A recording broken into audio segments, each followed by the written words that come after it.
How is design thinking saving endangered tigers? Can worms be a major global health asset?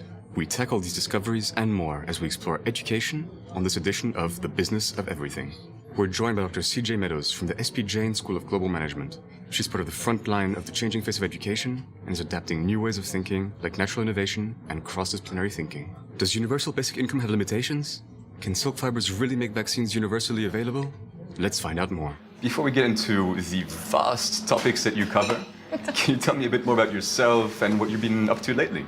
Oh, thank you. I'm also the chair of a kind of an innovative organization that combines tiger conservation, eco-technologies, and people programs.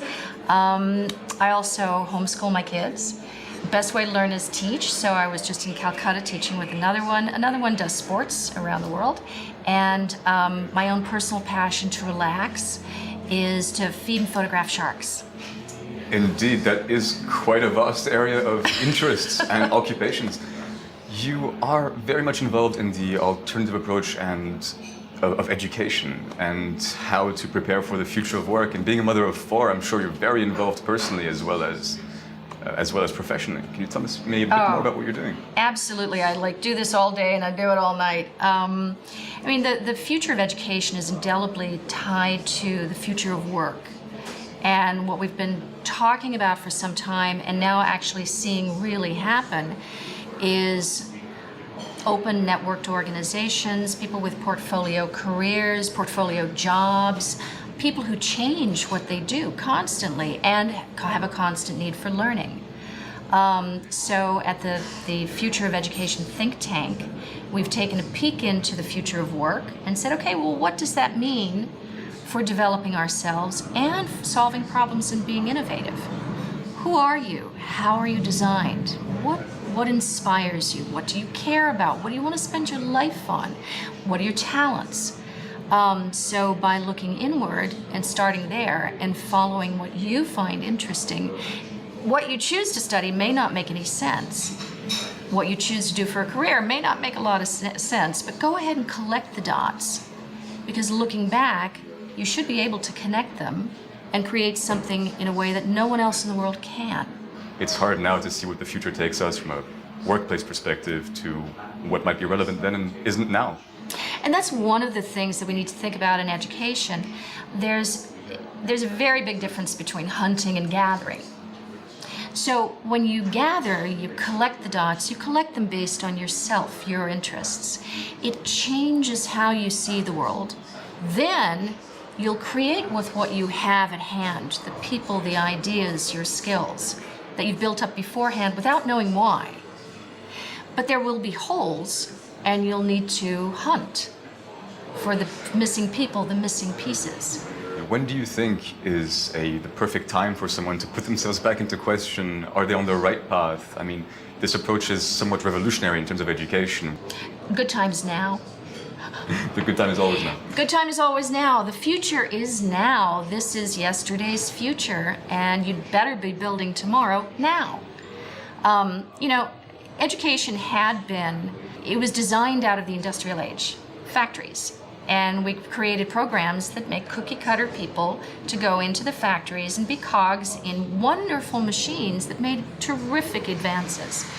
Now some of that work is going to be done by bots. As a matter of fact, up to 45% of jobs will disappear.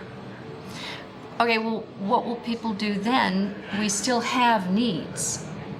Well, a lot of our needs are not being served, not being fulfilled, whether they be societal needs or conveniences or products or services, etc. So we will need, most of us, to have a lot more education in innovation, in needs seeking and identifying those needs, in developing ourselves as unique resources that can also work with others as unique resources. With the future of learning comes also the assessment aspect of learning. How would you assess this alternative way of education? We are so used to a percentage or point-based system where everyone is, like you say, cookie-cutter version or a better or a worse one. What are your thoughts? Terrific question. There are several different things to assess. There still is a role for knowledge, and there still is a role for putting information and knowledge in your head, because that's how that will frame how you see the world, and that will be the stuff at hand when you're going to create something new. So first of all, go ahead and do knowledge-based assessment, but don't spend so much time on things that bots are going to do or that you're really not the person to do. Study things for which you could be the best in the world, or at least the very best you in a way that you want. So knowledge assessment still can be done. Peer assessment. You know, some of the best insights that I've had about myself and my work have come from other people. Another thing is people learn very, very well when they're actually doing something, but you need to put the reflection cycle in after. So the future of work and learning needs to be together. It needs to be integrated. You learn knowledge, you practice, but then you apply it to something that you're developing. And you have an ecosystem around you, mentors and coaches who've been there before, judged by panels of industry people, not just academics. And then when you come out the end with some creation, is it something that's going to fly in the world, or is it not going to fly, but you make great learnings and can go back to the beginning? So assessment by yourself in reflection, by other people, by bots who can test your knowledge, and by the marketplace at large. It plugs in very nicely, into the way the marketplace is currently being structured. Yeah. We did come from the last 20, 30 years of Titan-like industry. Big corporations would take very brilliant students and indoctrinate them into their system. Yeah. And over time, it's been revolutionized by startups coming up, hiring brilliant dropouts from universities with no degrees, and turning them into prodigies. Well, you see, organizations began to get into they started to go into a period whereby they would reorganize and realize, no, this isn't quite right. So then we'll reorganize again. Oh no, we need to unfreeze, change, and refreeze again. But I think that cycle, which takes a lot of time and energy, should be coordinated by our technology. Our organizations, I believe, will work a lot more like ecosystems and marketplaces. And your job and the structure of the organization will be more fluid. It will be more organic. It will change all the time, every day on a continual basis. But that means then, since work and learning are integrated, you need to be learning and changing on a continual basis. So I understand you've got a very modern family. I've got a very crazy family, if that's what you mean. To say that, can you tell me a bit more about the current family structure you have? Oh, absolutely. So it's very, very normal. And there's a mom and there's dad, and there's 4 kids, so not 2.4. And we're all from different places. So I'm from the US, my husband's from the UK, and the kids are from Vietnam, Philippines, Singapore, and Malaysia, with different family names. We speak different languages, we have different passports, but we come together as a real family that loves and supports each other. 3 of the kids are adopted, one's a test tube baby, and 3 of them are currently homeschooling with Oxford Online Learning from the Oxford Online Trust. One of them is about to join them from an international school. So yeah, I go do future of education all day, and then I gotta go do it at night.